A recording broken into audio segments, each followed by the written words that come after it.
Brother of mine from the Sri Aurobindo Ashram. His name is Prabhakar or Bhatti. We call him Bhattida. And he's one of the trustees now. And he's a few years, I think 2-3 years older than me. And he tells me all these interesting stories about Krishna, about Shiva, about so many interesting mythological legends of India.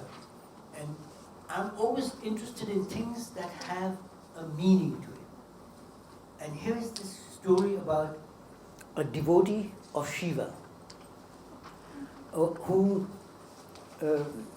he prays day and night to Shiva. He's very, very devoted to him, and he does puja to Shiva and everything. So one day he asks Lord Shiva, who is your favorite disciple? So Lord Shiva says to him, look down there in the fields. You see that farmer, a poor farmer, who's toiling in the sun, his fields, he's plowing the fields, he's sweating. And this devotee is very insulted and says, but my Lord, how come? I pray to you, I worship you, I do the pujas and everything to you, and he's only plowing the fields and he's your favorite disciple? He says, yes, this man is my favorite disciple. She says, but you have to explain to me. So Shiva says, look, I'm going to ask you to perform a certain act. So the devotee says, yes, my Lord, what do I do? So Shiva gives him a cup filled to the brim with water and says, you take this cup all around the world and make sure that not one single drop falls on the ground. Concentrate solely on making sure that not a drop falls on the ground. So the devotee says, no problem, Lord, I can do it. And he goes all the way around the world, doesn't drop one drop of water on the ground, comes back to Shiva and says, look, I have done what you told me to do, and I've succeeded. So Shiva asks him, now tell me, how often did you think of me while you were doing this? The man says, but Lord, I was concentrating on making sure that not a drop falls. So Shiva said, look, my favorite disciple, he doesn't do puja to me. He toils his fields, and while he does so, he prays to me constantly. From dawn to dusk, he works to feed himself and his family, but he never forgets me. And when he finishes his work, he thanks me for the work that has been performed. Now you understand. You did what I asked you to do, but you didn't even think of me once. And this disciple then understood what is the meaning of belief and faith in the divine. Work is body's best prayer to the divine, says not just Lord Shiva, but even the mother of the ashram had said this to me. or to us children. And when I do my work as a doctor, I use this particular consciousness of the divine. In medicine, it's not enough that we give tablets or chemical substances to solve psychiatric problems or other problems, or do chemotherapy for people who have cancer. Yes, we need medicine. We can use homeopathy, Ayurveda, all these things. But most of all, it's very important that the doctor or we, or even the patient, use this divine energy in us, which has so much power. You can't see it, but it is there. And I have done experiments. I have proven to my colleagues through laboratory tests that if I do a certain thing with a certain state of consciousness, my patients have a very high rate of success for healing. So it's not just enough to perform a surgical operation, but it is also important how I perform it, with what state of mind. You know? So if you are traveling from here to Chennai in a car that is defective or giving motor problems, you are not going to reach Chennai really very comfortably well. But if the car is in top condition, then your trip will be successful. And if the doctor is in top condition, of state of mind, body, and soul, then he performs in a far superior way his work than a doctor who is tormented with his problems, his worries and everything, but he does his work because he's very competent. But this applies also for you. No matter what work you do, as a mechanic, as a secretary, as a housewife, whatever, if you maintain this state of consciousness, this contact with the divine within you, then you will see what a difference life makes. Everything will be more efficient. Everything will be really optimum without you stressing yourself and sweating. Honest to God, happiness does not come through hard work, long meditations and prayers, devotion and all that. No. Today you know how happiness comes and why happiness is so important. Okay, now, we have to stop. This was just a story just to keep you entertained while you're waiting for the others to come. So if we are ready to start, then okay.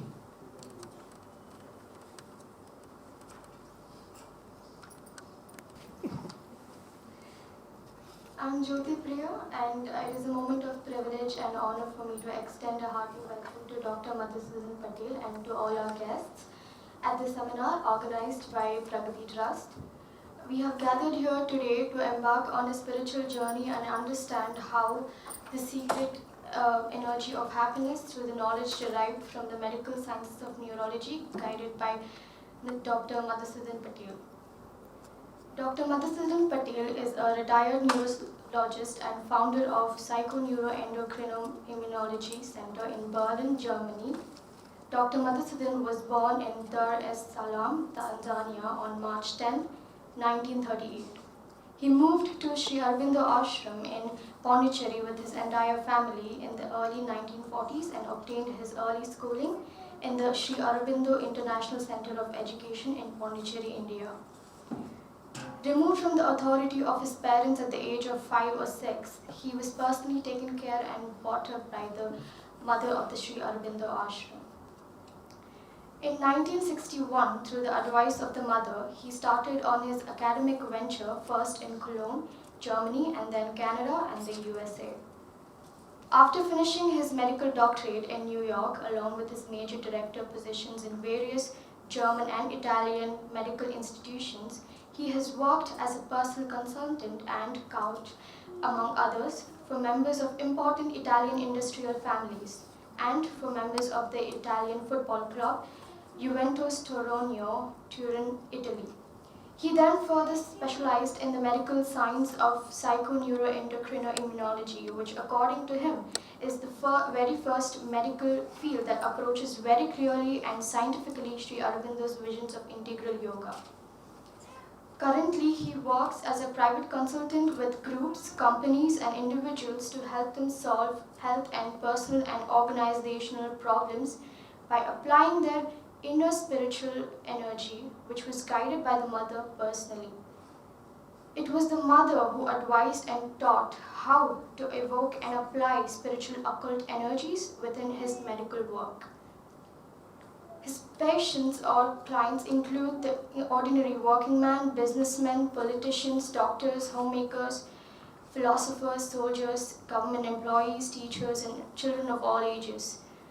With mother's advice to him, quoting, "The human brain is the most important organ within the process of spirituality and self-actualization. His drive for professional passion is to help each individual to learn how to activate and to apply inner occult spiritual energies for attaining full self-fulfillment, self-actualization, and self-realizations."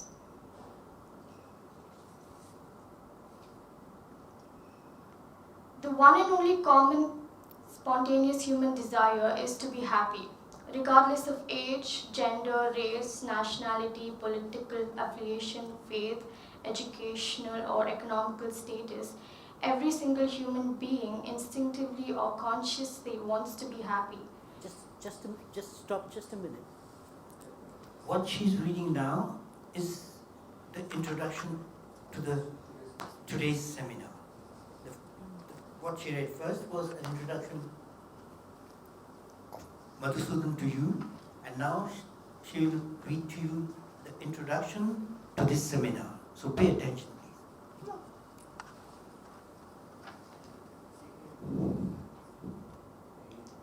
I would now be reading what the entire seminar is about, the secret energy of happiness. The one and only common spontaneous human desire is to be happy, regardless of age, gender, race, nationality, political affiliation, faith, educational or economical status. Every single human being instinctively or consciously wants to be happy. This spontaneous desire for happiness is an inner, inborn, and subtle energy called energy of happiness, which arises from the soul. The energy of happiness is the dynamic energy behind the process of evolution. True happiness is a state of being that is permanent because it arises from the soul, and it therefore can be attained exclusively through material, economical, intellectual, or spiritual success. True happiness can only be achieved through absolute self-awareness, meaning that you know and understand consciously your own character, feelings, motives, and desires.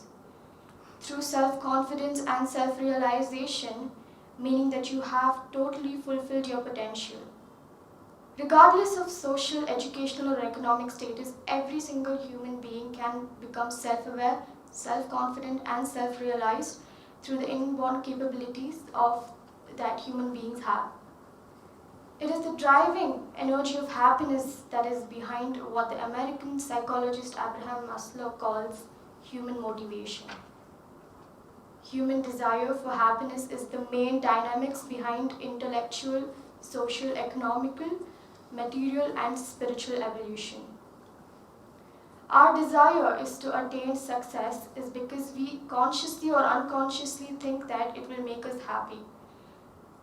The energy of happiness is procreative. An unending number of scientific research have proven that satisfied and happy individuals are significantly more healthy, more effective, and more productive than those who are not. This is why learning and becoming happy is important, and even cardinal for young and old, for parents and children, for teachers and trainers, for politicians, for social workers, for priests, for managers, corporate heads, and for workers. Dr. Madhusudan has proven again and again that anyone can attain success in whatever they sincerely seek or want through their inborn cerebral capacity. He has proven that the brain has more than just logic, rational, and intelligence. He has explained how one can, through the inborn capacities of the brain, attain self-awareness, self-confidence, and self-realization, which are the indispensable state of being for attaining the state of permanent happiness. This seminar will explain to you, without being too philosophical or spiritual, why, most of all, how, through knowledge derived from the medical sciences of neurology and through this knowledge derived from science in journals, you can attain without stress or difficulty the state of true happiness.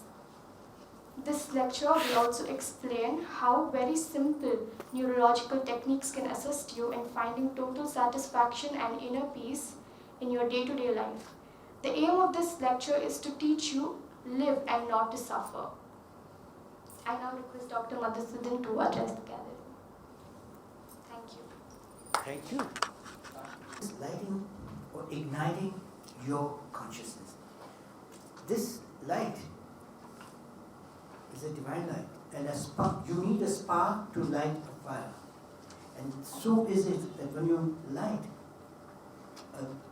how do you call this in Sanskrit? Diya. When you light a diya, it also should light up your inner consciousness and awaken truly your contact with the divine. Because the divine is not up in the sky, within you and everywhere, but within you is nearest. So I'm going to now light this, so I want you all to be fully conscious that we are lighting now something very important, very symbolic. India has all this, but people have forgotten the true meaning behind it and to use that meaning.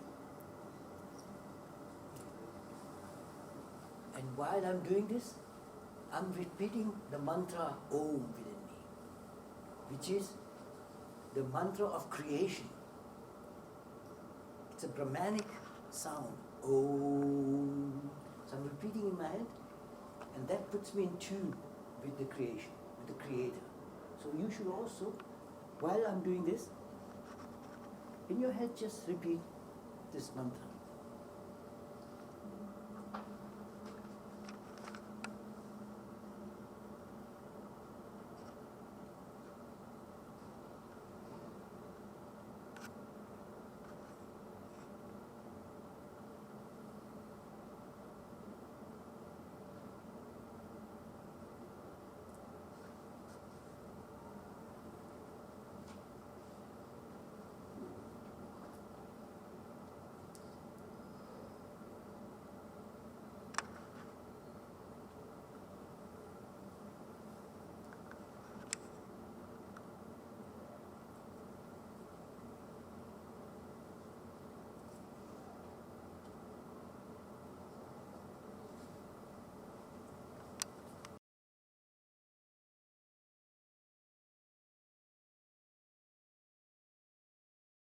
This seminar and this mantra to the feet of the Divine Mother and Sri Aurobindo who brought me up.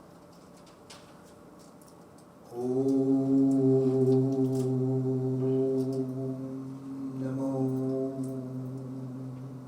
Shri Matru Vira Shri Aurobindo Sharanam Namah.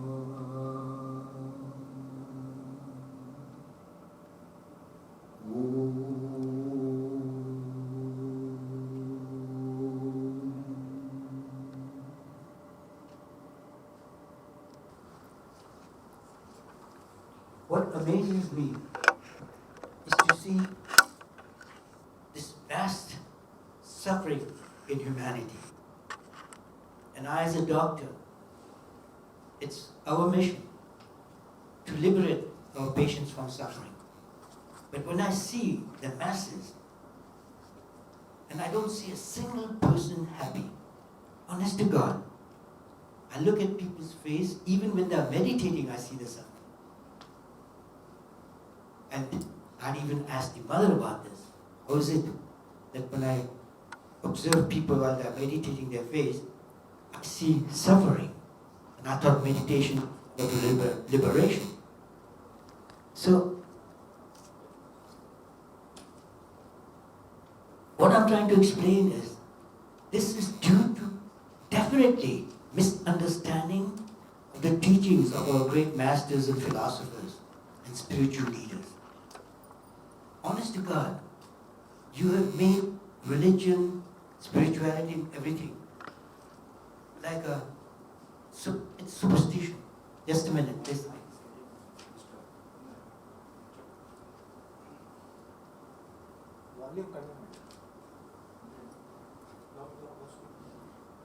Can you hear me? Yes. Yes, thank you. This is fine. Okay. As long as you understand, never hesitate to stop me and ask me to repeat something because you have not understood. And I think your unhappiness is based on the fact that you are looking for happiness in the wrong place. You know, most of us think that if we are successful, we will be happy. But from everything that I've learned from my mother and Shobin and others, and especially through my science and medical studies, I found out that no, this is certainly not the way that happiness comes, and this is not the way human beings can free themselves from suffering. I think 99% of people live with superstitions. Even these ceremonies are performed as a superstition. And no, it should be done truly in true light of its value. And not believe that just because you lit a deepa or a diva, that you are going to be liberated or your dreams will come true. Come in, don't feel shy. Okay, so first and foremost, what is happiness? Everybody is seeking happiness. Everybody wants to be happy. Oh, is there somebody who wants to be unhappy here? I doubt it. I've met in 83 years of life, I've never met anybody who says he wants to be unhappy. You pay for those mangoes, but then you go home and you take those mangoes with you and you eat those mangoes. You don't leave them at the store and pay them. So here, same thing. If you come for a seminar and you're paid and spending time, I want you to bring about results for yourself. And I am a living example. I practice what I teach, and I have never met anybody on this earth, excepting the Divine Mother Chobinu, where I saw supreme happiness. They are really unbelievable beings. And I'm the happiest man on earth that I have known. And I want people to be happy. So please, you spend money, time, profit from this particular seminar. So, what is happiness? Can you tell me, please? It's not working. It's working. Okay. Is it working? Good for me. I don't have to scream or shout. The idea is that you have to understand the terms very clearly, what it means to be happy. Okay, and what is happiness? And I know somebody who said to me, oh, I will be happy if the girl I love marries me.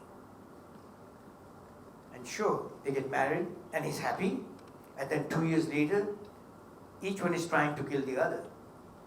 Now, what is that happiness?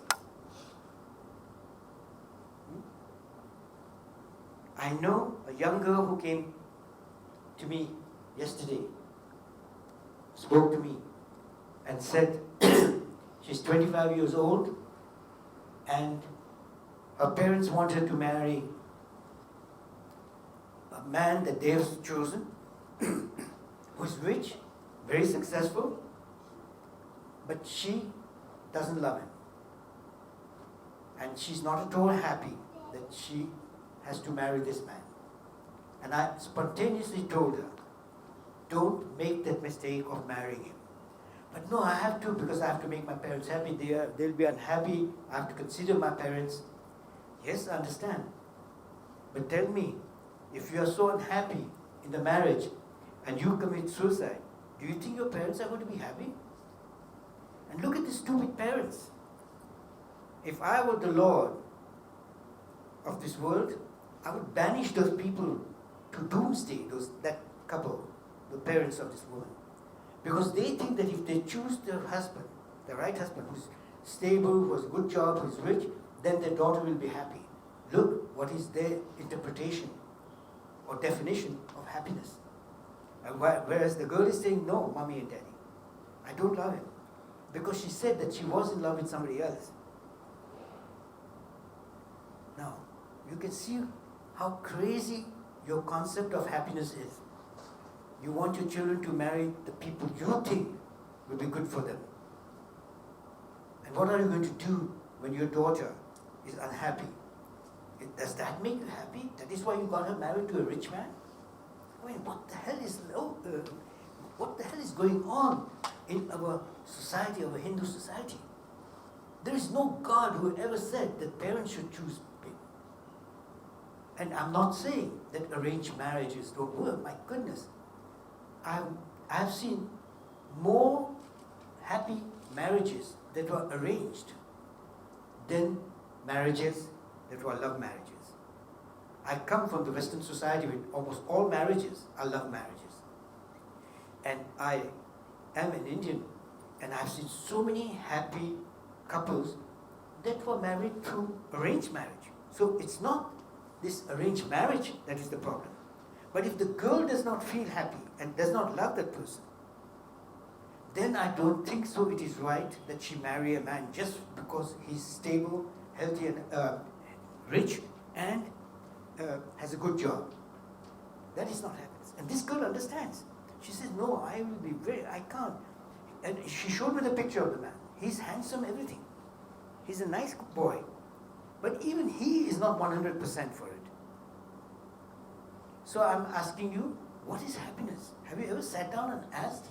And you will see, mostly you think you'll be happy if you can attain good health. You'll be happy if your daughter gets married. You'll be happy if your son has a good job. You'll be happy if. And absolutely wrong. You're trying to go about the wrong way. Happiness does not come from there to here. It initiates here and goes there. Happiness is a state of being. This is true spirituality. When you are happy, you can never, ever do anything wrong. You might make mistakes, but you will not be evil or wrong or mean. Because happiness is something that comes from your soul. People ask me, you're 83 years old. And honest to God, I don't need tablets or drops or nothing. And I can even go without food for days if necessary. Not that I'm a sannyasi or something, no. But a happy man like me can live with very little. And if people say I don't look 83, and they ask me why, I say because I'm a happy person. And honest to God, you are falling ill because you are unhappy. But you are unhappy because you do not know from where to acquire your happiness. And this seminar will tell you that happiness can only come from within you, and it is not difficult. It is more difficult to find your daughter a suitable husband to make her happy than for you to become happy and for her to become happy with or without a husband, with an arranged marriage or a love marriage. Okay?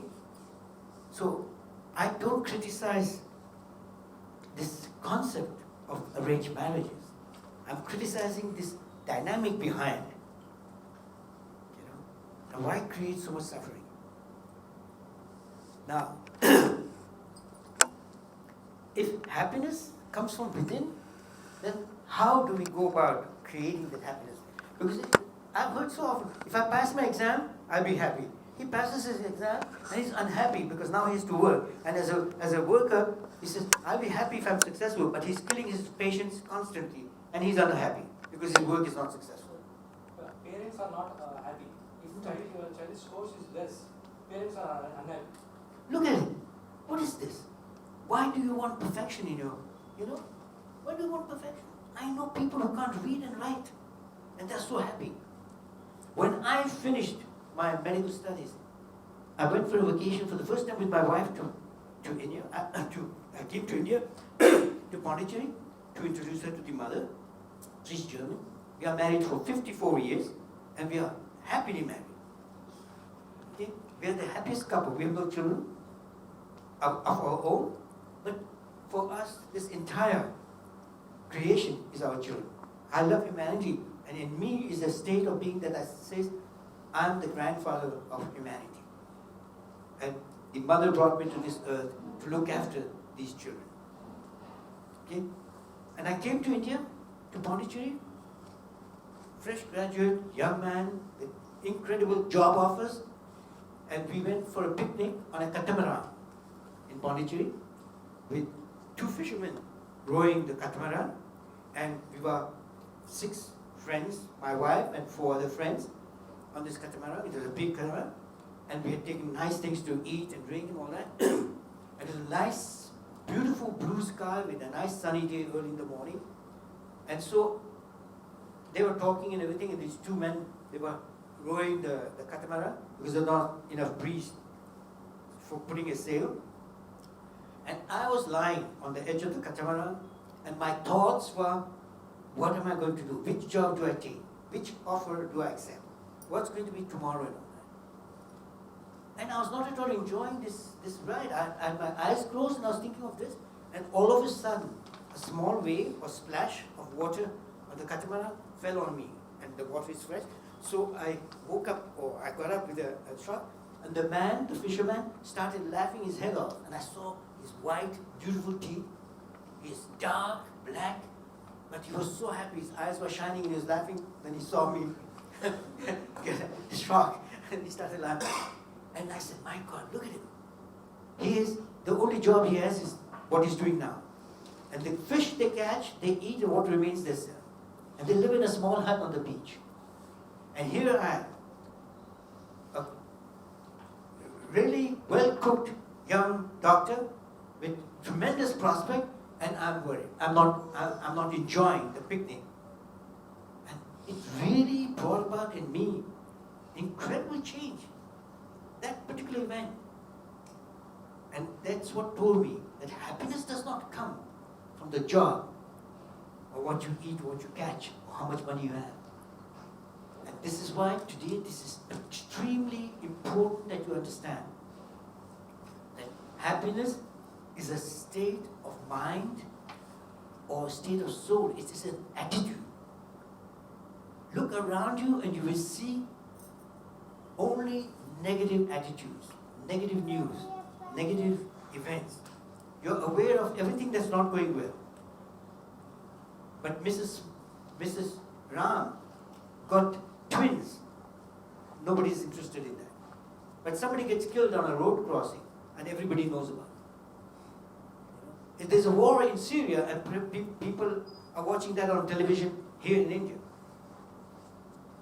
Whereas there's a festival going on, a puja or something, and only those there are watching that, but everybody else is watching the war in Syria. Okay?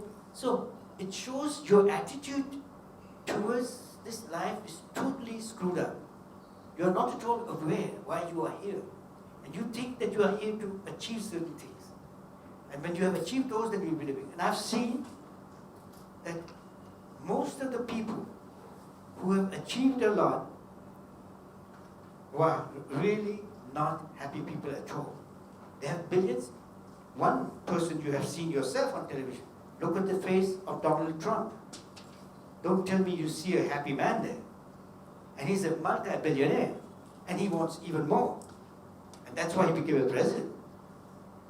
Because they think only. But no, they will end up very miserably because the law of karma arranges all these things. And the concept that you will be happy if God wants it. If the divine blesses you, I'm saying to you, you better wake up, because God is never ever going to respond to your prayers and wishes. Because God is not there in person to answer. This is the only reason. And if you ask me, do you believe in God? I said, you better believe it. Yes. This is my spirituality, but I'm a modern doctor. But I believe. But what is my belief in God? I love to pass by the Ganesha temple in Pondicherry. And I stop there and I pay pay my respect, or what I call, I pay my love to him. I don't ask him for any favors. Never. Why? Because he can't fulfill my prayers.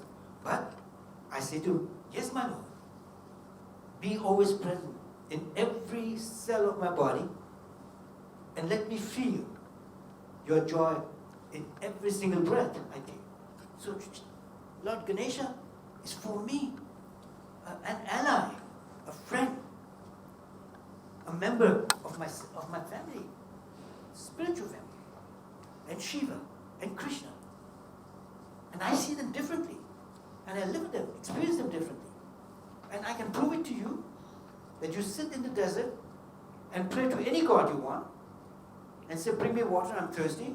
You better believe it that you're going to die of thirst. Because Shiva is not going to come, nor is Krishna, nor Ganesha going to come and give you water. But if you get up and go and look for water, you will find water, you'll drink it, and you'll survive.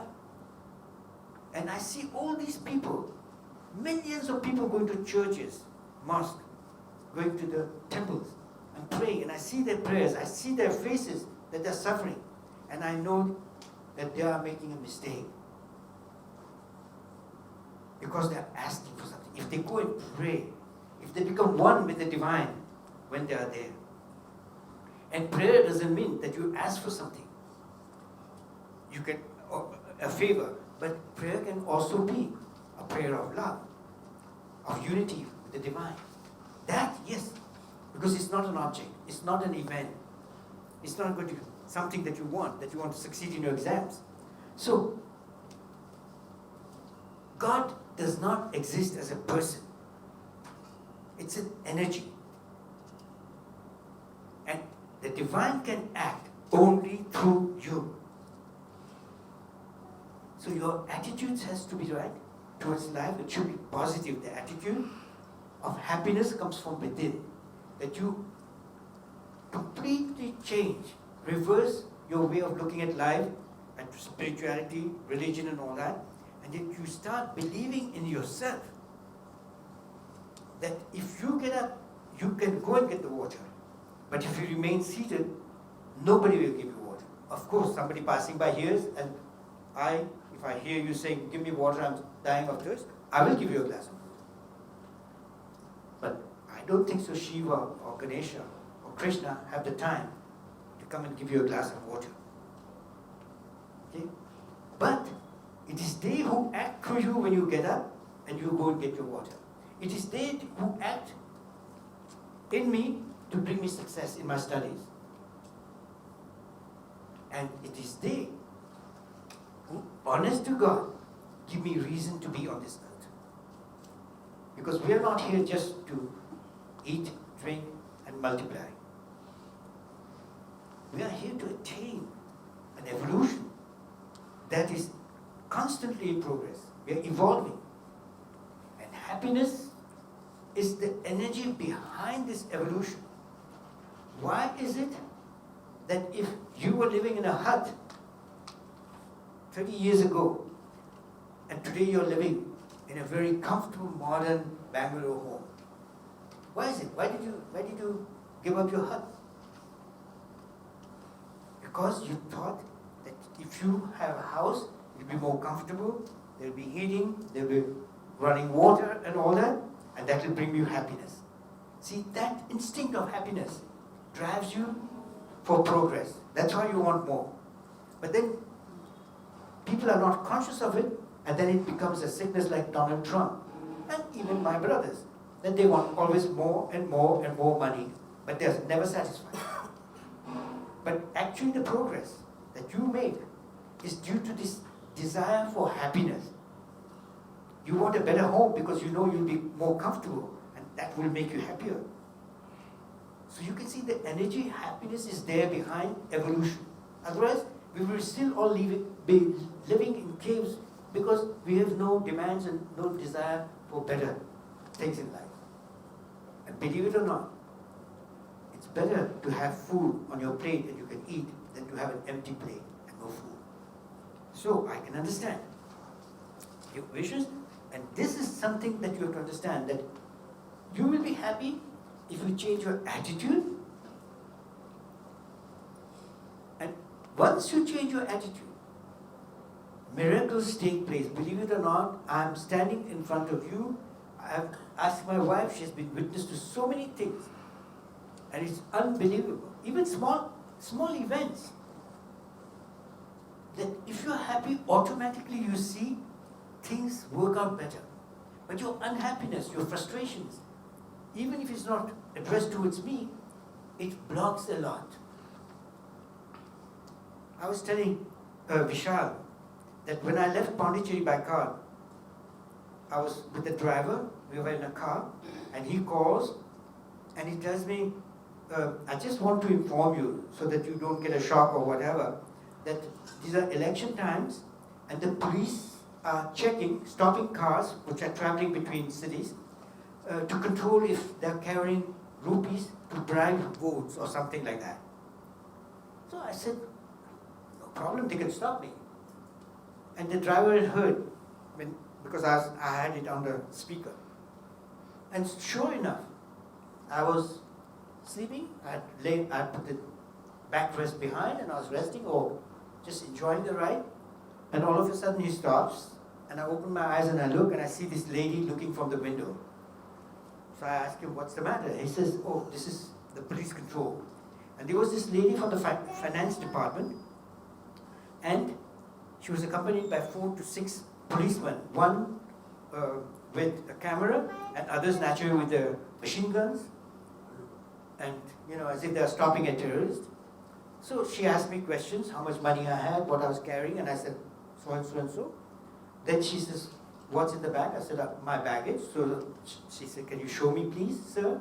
Very polite, very nice. So I opened the trunk, the driver opened the trunk and she asked what's in the bags. I said, my clothes and my things. And then the driver shut and we wanted to leave. And she says, sir, just a minute. And I turn around and I see that they are bringing, because across the street there was a man selling coconuts. So they asked him to bring a coconut for me. So he cut and put a straw and brought it, and this lady gave it to me. And I said, I would like to pay for it. And they gave one to the driver also. And I said, I want you all to have one, and I offer it to you. No, they got themselves each one also a coconut. But then when the time came to pay, they said, no sir, it is our. And while we are having the coconut, there were other cars coming and stopping, so 2 of them will go over, check fast, let them go and come back and drink their coconut. And the driver was amazed, and I said, this is incredible. They don't know who I was. I don't wear my title. They don't know if I'm a doctor or I could be a terrorist. No. What is it? I didn't tell them. I didn't ask them for a coconut. I didn't tell them to be nice to me. They were doing their job, and I was answering their questions. But they were so kind. So then I insisted I pay, and they said, no. I said, look, I'm 83. And said, you're 83? I said, yes. And I'm sure I make more money than you people. So let's not talk about money. Please let me pay. So they had to let me pay because I insisted I'm older. I said, you have to listen to an elderly person. And they are nice. But they were so happy. And they were so glad. And they asked them to cut the coconut. So not only I got to drink, there was also something to eat. And nice people.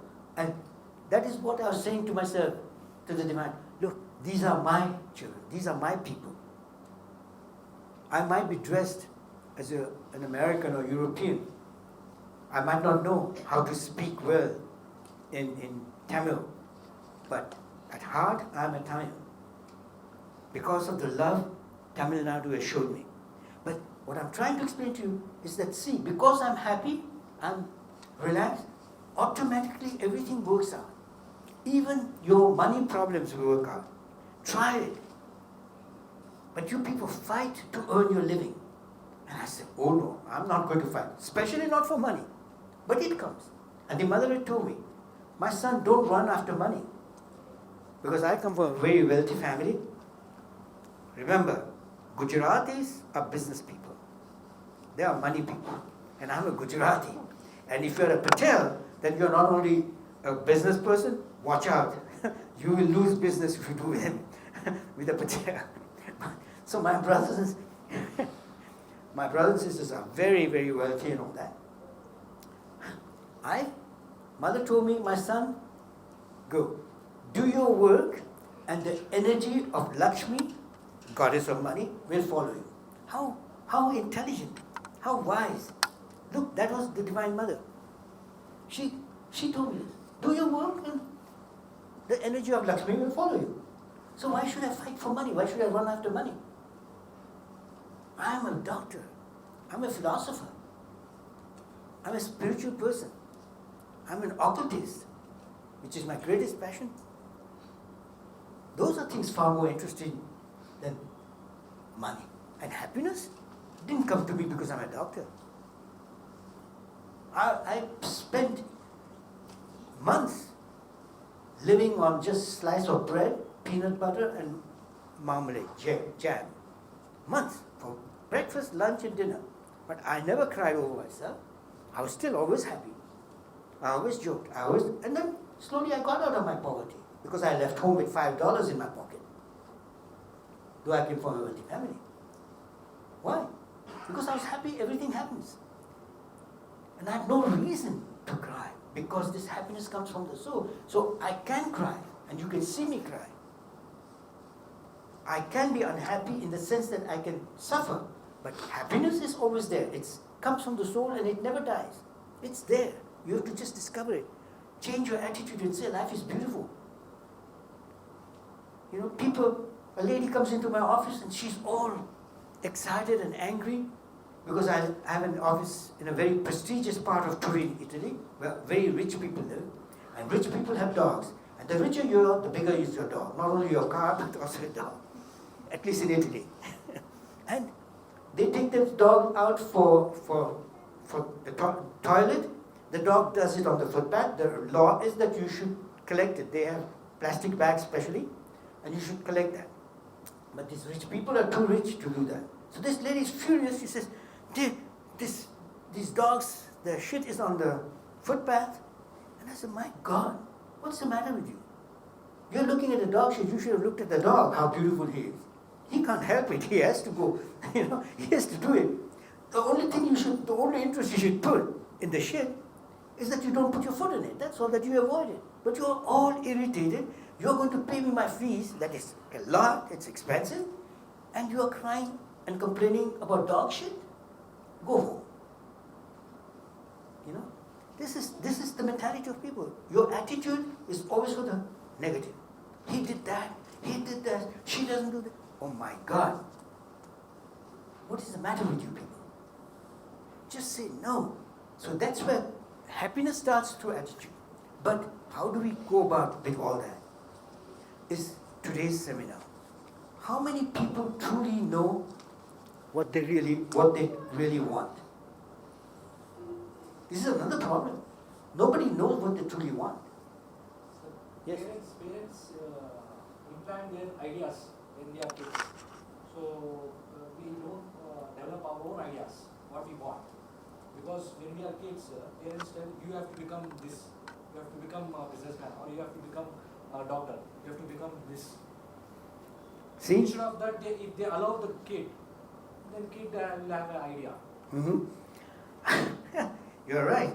But see, I'm sorry to give myself as an example, but because this is how my mother brought me up. And my father, Dr Patel, was one of the richest men in his times, in East Africa and also in India. And he had 11 children. The number 9 was Madhusudan. My brothers and sisters were wonderful, they were obedient, they did everything that Daddy said. I've never heard my father yell at servants or poor people or anybody. My father was a very kind, nice man. But the only person with whom he would ever get angry and get irritated was with Madhusudan, because I was the black sheep of the family. Because I did things, I was a naughty kid, a naughty child at school, so all the boys and girls would follow me. So whenever there was a problem, they caught me and said, the gang leader was Madhusudan, little boy, troublemaker. My father would get irritated. So one day, he's scolding me and telling me that I should do so and so. So I said, why I have to do like that? He says to me, because I am telling you to do so. So I said, why are you telling me? And he makes the mistake of telling me that because he's my father, And I make the mistake of telling that powerful man that it's not my fault that you're my father. I was only 5 years old. And I tell him, I can still remember that, because that was the first time I saw my father get so angry that he was reaching for the chair as if he wanted to take the chair and hit me. And it was my mother, my biological mother, that stopped him, because I told him that it's not my fault that he's my father. That's not enough for me to do what he tells me just because he made me. I didn't ask him to make me. So, this particular event, my biological mother explained to the Divine Mother, to the ashram mother. And the letter the teacher had written, an English lady, she was always angry with me. And she had written a very mean letter to my father while he was scolding. And she sent that letter to the Divine Mother. And that is when the Divine Mother called my parents and said that she's taking me away, that she's going to educate me. And she put me in the ashram's first boarding school. And said, you sleep there, you there, and you go home, because parents started crying, said, let him come at least home for lunch. So mother said, you go home for lunch, and if your father starts scolding you, take your bicycle and go to the boarding. And every second week, my father sent me out. So I understand that parents tell you, they implant in you what you should do, what you should think. But I want you to be obedient in the sense that to be not obedient, respectful. I was respectful to my father. I never insulted my mother or father. I never spoke rudely to my father. This respect we have to show. This is our culture. No matter how powerful, how strong you are. So you tell, yes, mommy, yes, daddy, try, but ask them to explain it to you. And then if you have a better argument, explain them, tell them. And they should listen to you and then decide. But the parents have a responsibility, and you have to respect that they can't let you do what you want because you're still too young to know everything. And you can make mistakes, and the parents protect you from it. So I'm not asking children to make a rebellion, but I'm asking people to stop doing things because others want it. And again, there's a lady sitting here who said she suffers a lot because she's afraid to talk to others about her feelings, about her opinion and so on, because she feels that they will think that she's not good or whatever, or that she's stupid or whatever. And I said, my God, what you think about me, do you think I give a damn? No, I don't give a damn. You can think I'm stupid, you can think I'm good, you can love me, you can hate me, that's your right. But your thoughts, your feelings towards me doesn't change. But if you're throwing stones at me, or you're taking a stick and hitting me, that is different. Then I want to make sure that I say the right thing so that you don't throw a stone at me. But my thoughts, what others think about me, what others speak about me, it is their democratic right to do so. And thoughts and feelings and emotions of others don't hurt you. But you see how conditioned you are that you make your happiness and your success dependent on others. You behave nice just because you want that person to think nice about you. And I behave nice just because I love. And it's not because I want them to love me or think good about me. Honest to God. I help where I can, but not because I want to be appreciated or something. But it's part of my life. I was born to help and serve humanity. So though I'm a very, very strong person in my mind, no. So, there's nobody here who wants to be unhappy. But now tell me, is there somebody here that truly knows what he wants? I won't ask that young boy what he wants, but I would like an elderly person to tell me what he wants. Then we'll discuss. I will not downgrade you or insult you or something, but I'll try and explain what's wrong with what you want in the way you want it. Okay? So what you want doesn't have to be right or wrong, but you have to know what you want. And I'm asking you this because you will see that the formulation of what you want is not clear in your consciousness, in your mind. So if there's somebody who dares to say, I want this, then I'll try and explain what that means or what that does not mean. To realize God. See? To realize God.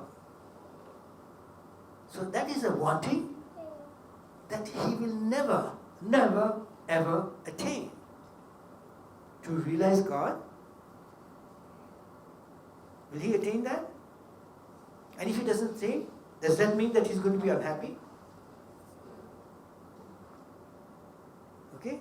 That is something so abstract. How will you then know you have realized God? See, it is not defined. So if you say, what I want is to meet God physically, then at least there's something concrete so that when you meet him, see, I have met him. But then already you should know that this is something not possible because God does not exist in a physical body. Okay? And there can be people who are avatars, people who have higher state of consciousness and so on, like Mother and Sri Aurobindo, all of our great sannyasis, our great philosophers, Raman Maharshi, Vivekananda, all these great masters are great people. They are very realized, they are very evolved people. But God as such, the concept of God as such, is not there physically. Then if you say to me, Sri Aurobindo is God to me, then I can say, yes, that is possible, but he's dead, so you can't meet him. Okay? And if you say, yes, you are God to me, you are alive, you can meet me, I said, again wrong, because I'm not God. I don't want to be God, I want to be me. It's true. I am me. The thing is, I will give you an example. Somebody will say, my objective is to be successful. Okay, I want to be successful. So then the question comes, what is success? And this is becoming academic. This is why this is a seminar. That you have to be very concrete in order to realize something. Okay? So if you say, I want to be successful, then you have to define what is success. And if the gentleman sitting at the end says, for me, success is when my business goes in profit lines, that it's not losing any more money, it's making profit, for him he has defined it. The moment he starts making profit, even 1% more, then for him it's success. Fantastic, he can attain that. But he has defined it. Another person will say, I want success in my business, but it has to increase by 10% every year. These are very concrete ways how the American business corporations and so on operate.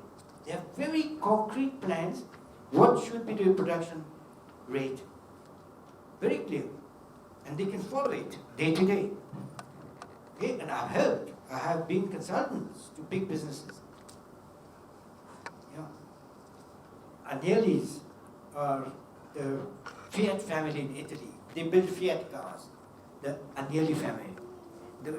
I was asked by the family for their personal health problems and also for emotional problems and other family problems and so on, but also for business problems of illness between managers, that there's so many die of heart attacks and so on, and the production then falls and all that. So there are a lot of things that we can teach people through medicine, but also through spirituality. For you, very important to know what you want, who you are. And most of you have a negative concept of yourself. I have rarely met some. There are people who brag, I'm this, I'm that, but inside they are very insecure and so on. Why? Because they don't know really who they are. Okay? And this is rare. This is very important that you know for yourself who you are. What are your strengths and what are your weaknesses?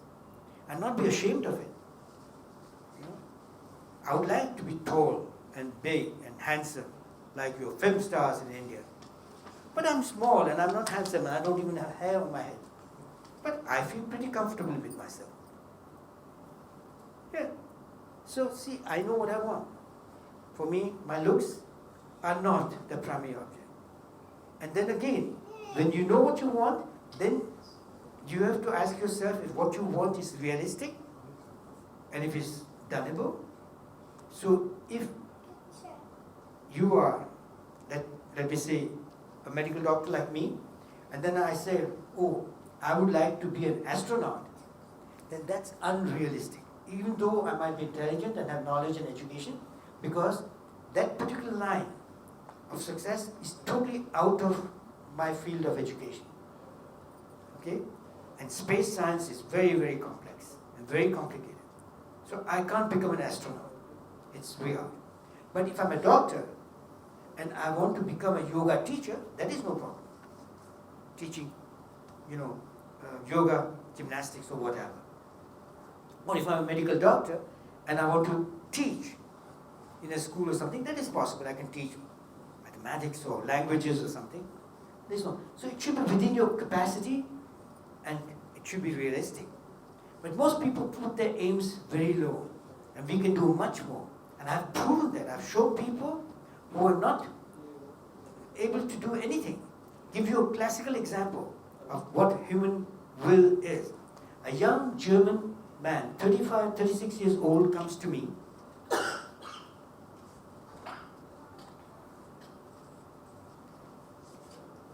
Well dressed. He came from a very large city. He came to my office in Berlin. And he came from another very, very large German city. Come in, please.